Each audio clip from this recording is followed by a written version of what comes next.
Tän yrityksen nettisivut meni tästä geneeristä sivusta tähän myyntikoneeseen.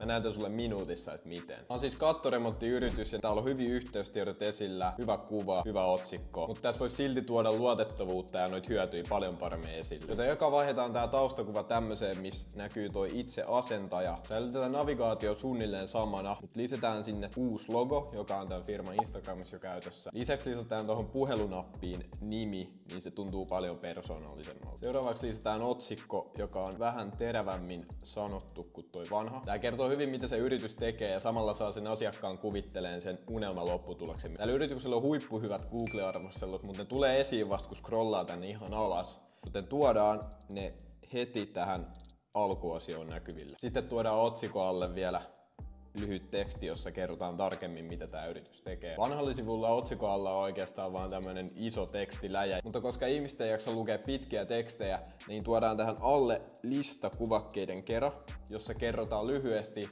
miksi sen kävijän pitäisi valita tämä yritys. Koska yksi tärkeimmistä tavoitteista on kumminkin saada se kävijä oikeasti luottaa siihen yritykseen, niin tuodaan tänne alle vielä yksittäinen positiivinen Google-arvostelu. Näyttää ihan hyvältä, mutta ei ole vielä läheskään valmis. Koko vanha sivusto yrittää selkeästi ohjata tätä kävijän varaan ilmaisen katon kuntotarkastuksen, joten tehdään se mahdollisimman helpoksi ja tuodaan tää lomake suoraan tähän etusivulle. Sitten lisätään siihen nappi, joka kertoo sille kävijälle selkeästi, mitä tapahtuu, kun siitä klikataan. Ja napin alla vielä pari pointtia, jolla poistetaan sen kävijän epäluuloja. Tämä lomake on kaksiosainen, eli ensimmäisenä saadaan se käyttäjä sisään parilla helpolla kysymyksellä. Ja sitten vasta seuraavassa vaiheessa kysytään ne yhteystiedot, niin se täyttää ne paljon helpommin, koska se on tavallaan aloittanut sen jo. Sitten lisätään lomakkeen alle vielä pari tunnistettavaa logoa. Luottamusta ei ikinä voi olla liikaa. Ja siinä on vanha vs. uusi. Kommentoi, mitkä sivut seuraavaksi korjataan.